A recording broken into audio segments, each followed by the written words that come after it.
Assalamualaikum warahmatullahi wabarakatuh. Salam sejahtera buat kita semua, bapak-bapak, ibu-ibu, pelaku pengadaan barang dan jasa di desa, dimanapun berada. Jumpa lagi bersama saya. Kali ini kita akan membahas tentang fungsi dan tugas Badan Permusyawaratan Desa atau BPD di dalam penyelenggara pemerintah desa. Barangkali ada dari teman-teman, termasuk teman-teman dari BPD yang belum memahami fungsi dan tugasnya berdasarkan ketentuan yang ada. Maka pada kesempatan ini perlu kita membahasnya, bapak-bapak, ibu-ibu sekalian. Untuk itu simak dulu penjelasan berikut ini. Nah, berdasarkan Undang-Undang Nomor 6 Tahun 2014 tentang Desa dan Permendagri Nomor 110 Tahun 2016 tentang Badan Permusyawaratan Desa, di situ dikatakan bahwa Badan Permusyawaratan Desa berfungsi yang pertama membahas dan menyepakati rancangan peraturan desa bersama kepala desa atau hukum tua, dan yang kedua menampung dan menyalurkan aspirasi masyarakat desa, dan yang ketiga mengawasi kinerja kepala desa atau hukum tua. Jadi ketiga poin inilah jadi fungsi utama BPD dalam penyelenggaraan pemerintah di desa, bapak-bapak, ibu-ibu sekalian. Nah, akan tetapi ketiga poin ini penjabarannya sangat luas. Tentu tidak cukup waktu untuk membahas pada video kali ini, bapak-bapak, ibu-ibu, dan lain kesempatan kita akan membahasnya. Tapi di video kali ini kita akan membahas intinya saja. Nah, kemudian penjelasan poin pertama mengenai fungsi BPD, yaitu membahas dan menyepakati rancangan peraturan desa bersama kepala desa atau hukum tua, telah diatur lebih lanjut di pasal 44 Permendagri 110 tahun 2016 tentang Badan Permusyawaratan Desa. Nah, di situ dikatakan, biar saya bacakan bapak-bapak, ibu-ibu.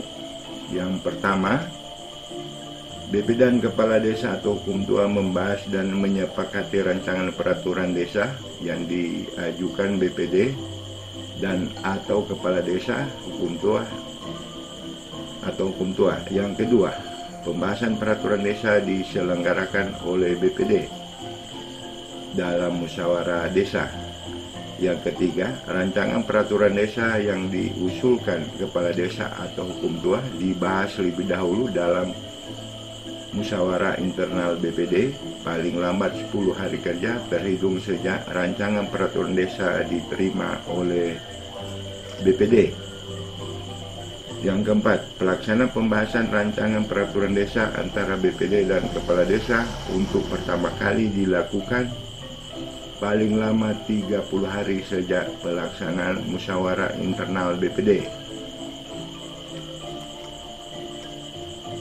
Yang kelima, setiap pembahasan rencana peraturan desa dilakukan pencatatan proses yang dituangkan dalam notulen musyawarah.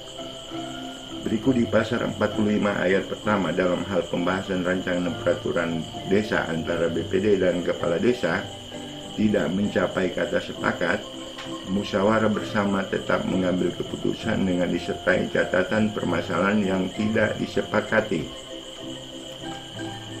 Yang kedua, rancangan peraturan desa dapat diajukan oleh kepala desa kepada bupati atau wali kota melalui camat disertai catatan permasalahan yang tidak disepakati paling lambat 7 hari sejak musyawarah pembahasan terakhir untuk mendapatkan informasi dan pembinaan.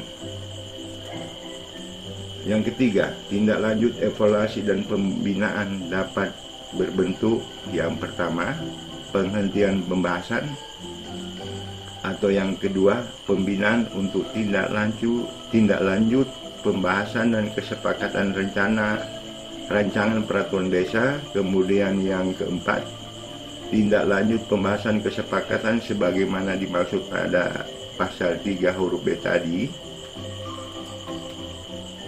dapat dihadiri camat atau pejabat lain yang ditunjuk bupati atau wali kota. Jadi itu penjelasan di poin pertama tadi, Bapak-Bapak Ibu-Ibu sekalian. Nah, berikut mengenai penjelasan di poin kedua, yaitu mengenai menampung dan menyalurkan aspirasi desa telah diatur lebih lanjut di dalam pasal 34 masih di undang-undang yang sama, Bapak-Bapak Ibu-Ibu. Nanti saya bacakan.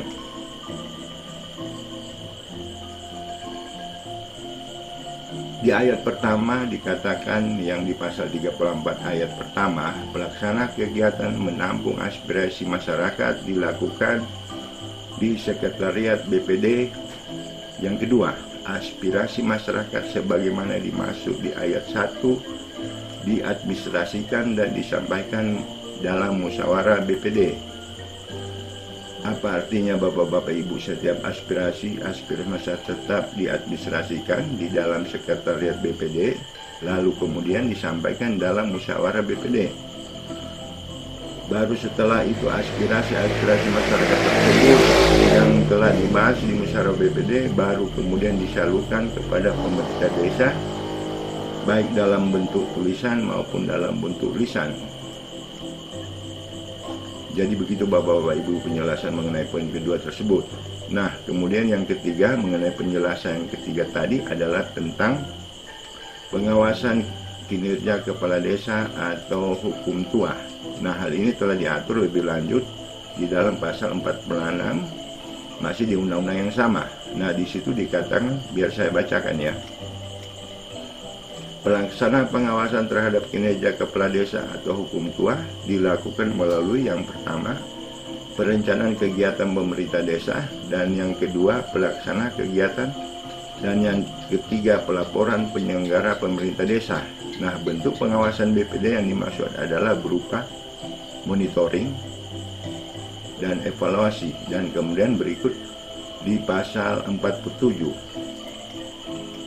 Di pasal 40, pelaksana pengawasan kinerja kepala desa atau hukum tua menjadi bagian laporan BPD kepada bupati. Jadi itulah Bapak-Bapak Ibu-Ibu secara garis besar penjelasan mengenai fungsi BPD dalam penyelenggara pemerintah di desa. Nah, kemudian berikut adalah mengenai tugas BPD dalam penyelenggara pemerintah di desa. Nah, hal itu telah diatur di dalam pasal 32. Nah, mari kita baca. Di situ dikatakan bahwa BPD mempunyai tugas yang pertama, menggali aspirasi masyarakat, yang kedua, menampung aspirasi masyarakat, yang ketiga, mengelola aspirasi masyarakat, yang keempat, menyalurkan aspirasi masyarakat, yang kelima, menyelenggarakan musyawarah BPD, yang keenam, menyelenggarakan musyawarah